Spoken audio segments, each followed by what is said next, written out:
E o controle de plantas daninhas nos últimos anos vem se modificando, principalmente depois que muitas ervas, muitas daninhas, começaram a apresentar resistência aos produtos existentes. E novas técnicas, novos aperfeiçoamentos ou, quem sabe, até uma volta ao passado está sendo desenhada aí para ajudar o produtor nessa questão de proteção contra as ervas daninhas. Para contar um pouquinho mais para a gente sobre o que está acontecendo atualmente no mercado, está aqui comigo o Fábio Lemos. Ele é gerente de algodão da FMC e o algodão também passa por esse problema, né, Fábio? Também passa sim, e é um problema não só no Brasil, é um problema global, mundial, né? A gente, desde que vem desenvolvendo variedades tolerantes a alguns herbicidas, a pesquisa parou e ficou um intervalo de 30 anos sem trazer novos modos de ação no caso de herbicidas. E aí a FMC está começando a desenvolver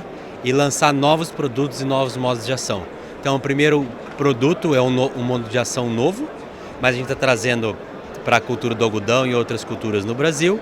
E no futuro a gente está trazendo já daqui 2, 3 anos novos modos de ação para herbicidas no controle de plantas daninhas, que é totalmente diferente do que vem acontecendo aqui e vai ajudar muito no controle dessas plantas daninhas resistentes em diferentes culturas. Vamos contextualizar o que aconteceu e até para quem está ouvindo a gente poder compreender melhor por que nós chegamos nesse ponto da resistência aí das plantas. Lá atrás houve muita adesão, praticamente toda a agricultura brasileira aderiu ao glifosato. E o glifosato foi tão usado que isso acabou trazendo efeitos colaterais. Perfeito, correto. Assim, desde 2000, com o advento da soja transgênica, mas não só a soja, milho, algodão, o agricultor começou a adotar muito produtos de pós-emergência, principalmente o glifosato. E aí o uso contínuo dessas moléculas, desse mesmo grupo, modos de ação, houve uma seleção das plantas daninhas de populações que eram tolerantes ou resistentes a esse modo de ação, e aí foi se controlando as plantas daninhas suscetíveis e só foi ficando as plantas daninhas resistentes. E aí a gente encontra um grande número de plantas daninhas hoje resistentes, um grande número de espécies resistentes, não só ao glifosato, mas também a outros grupos e modos de ação, seja do glufosinato, seja de ACCase. Então a gente tem um problema bastante crítico em diferentes culturas. Hoje a gente pode estar falando muito de algodão e soja, mas isso acontece também no arroz, acontece também no trigo e em outras culturas que o Brasil é grande produtor. Se a gente pudesse elencar, Fábio, os principais problemas, as principais dores de cabeça hoje do produtor em nível Brasil. Claro, tem suas regionalizações, mas enfim, quais são as daninhas que hoje mais preocupam? Hoje a gente pode falar, tem duas plantas daninhas por região que a gente chama. Caruru e buva no sul do Brasil, nas áreas de soja principalmente, né? E no cerrado a gente vê dois problemas muito grandes, que é o pé de galinha e a vassourinha de botão. A vassourinha de botão não é uma planta daninha resistente, uma planta daninha tolerante a alguns grupos de ação, mas também vem causando muitas perdas para o agricultor. E o uso contínuo do mesmo produto vai acabar gerando essa resistência. Isso, o uso contínuo que vem acontecendo na cultura de soja, em algum momento a gente vai encontrar populações resistentes e causar muito maior dificuldade de controle, né? Então, a primeira resposta do agricultor normalmente é aumentar a dose do produto, que ele já vem e usa, e daqui a pouco, mesmo o aumento de dose, a gente vai ver o não controle dessas plantas daninhas. Essa adesão massiva aí do glifosato, por exemplo, e consequentemente depois das outras moléculas que você mencionou, tem a ver com praticidade, né? Você ganha tempo na hora de fazer a sua aplicação. Mas agora, para você fazer um controle eficiente, você tem que mudar toda a sua estratégia. Perfeito. O uso, quando veio muitas questões de materiais e plantas resistentes ao glifosato, trouxe muita flexibilidade, conveniência para o agricultor, que ele poderia aplicar em qualquer momento do estágio dessas culturas.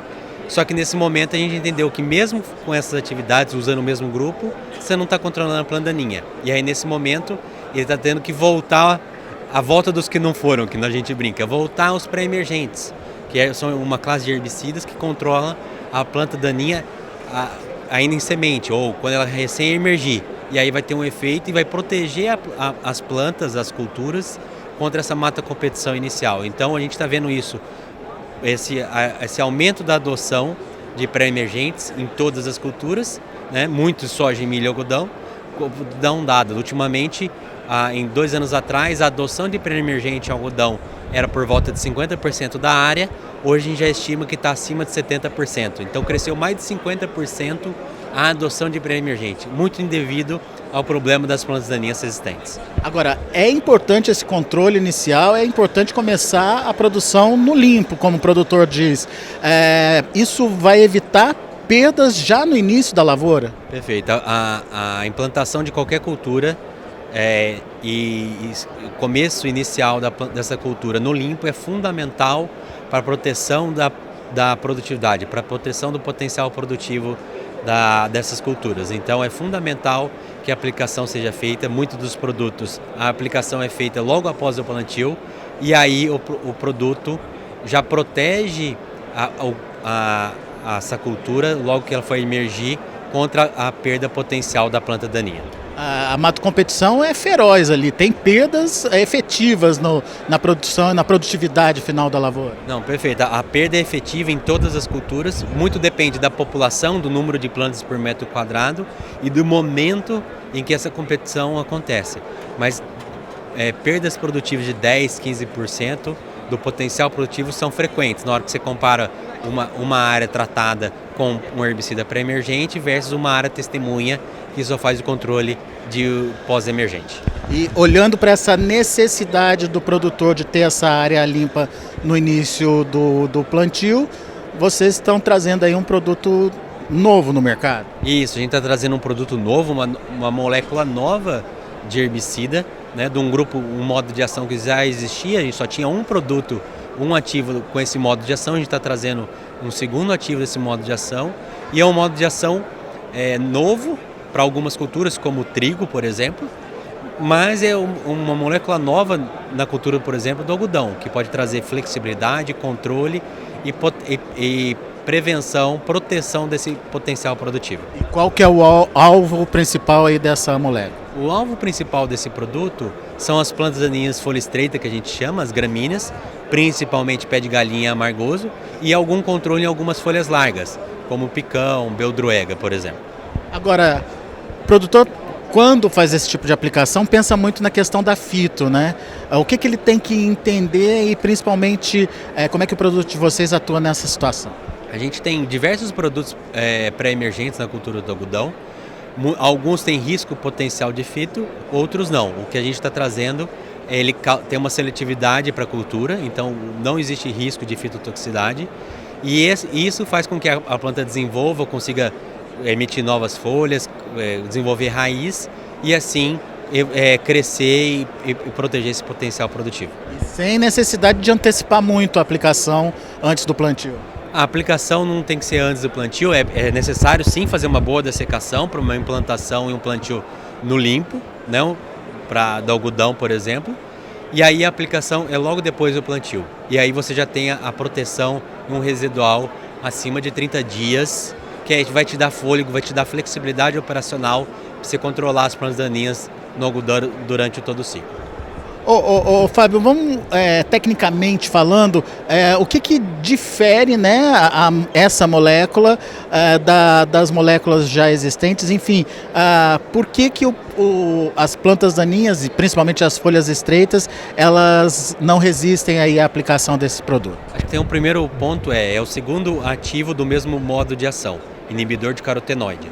Né? Então esse é o primeiro ponto. E é um modo de ação que não existe resistência relatada no Brasil. Então, a gente sabe que existe suscetibilidade das plantas daninhas a esse produto, a esse grupo químico e esse modo de ação. Então, faz que a sensibilidade seja alta e o controle aconteça. Isso não só no algodão, mas nas outras culturas que nós vamos lançar esse produto e esse modo de ação. Quer dizer, não dá para falar numa salvação da lavoura, mas o produto entra como uma ferramenta importante, principalmente nessa necessidade de rotacionar princípios ativos. Isso, não, é uma nova ferramenta adicional que já existem, né? Isso não vai abandonar a necessidade de fazer um pós-emergente, que seja um glifosato ou outros produtos, mas uma ferramenta complementar. E a gente entende que o posicionamento do herbicida ele tem que ser feito área a área, fazenda a fazenda, entendendo qual que é o banco de plantas daninhas e aí ele entender se é o produto que a gente está lançando, por exemplo, se é o nosso produto e algum produto adicional na hora da aplicação para controlar a flora e o espectro de plantas daninhas que tem na área. Se depender de pé de galinha amargoso que tem por aí no Brasil, o produto aí tá bem posicionado. Está bem posicionado. Hoje o pé de galinha, a adoção de produtos é crescente, hoje é o principal problema do agricultor e a gente acredita que com esse produto, frente às outras ferramentas que tem, o produtor vai ter uma boa alternativa e vai conseguir proteger esse desenvolvimento inicial do algodão. A gente tem vários trabalhos com fundações, com institutos que trabalham a cultura do algodão e todos trouxeram uma ótima resposta em relação ao potencial e o controle, principalmente do pé de galinha, que hoje, você estando aqui no Congresso de Algodão e conversando com os técnicos, é o principal problema da cultura no quesito plantas daninhas. No final das contas, para o produtor é agregação de produtividade. No final do dia, ele tá investindo em semente, está investindo em controle, em manejo, e muitas das vezes ele está perdendo o potencial produtivo, está produzindo menos. E com o uso do pré-emergente, você garante esse potencial produtivo. Produzir mais não vai, mas você diminui a perda a esses fatores dessa competitividade das plantas daninhas. Pois é, portanto, está aí para vocês que nos acompanham pelo Notícias Agrícolas, mais uma ferramenta para auxiliar no controle de ervas daninhas e principalmente pensando naquelas plantas que têm adquirido resistência e que têm sido de difícil controle, atrapalhando a vida do produtor. Daqui a pouco a gente volta direto aqui do Congresso Brasileiro do Algodão, que acontece em Fortaleza, no Ceará. Até daqui a pouco.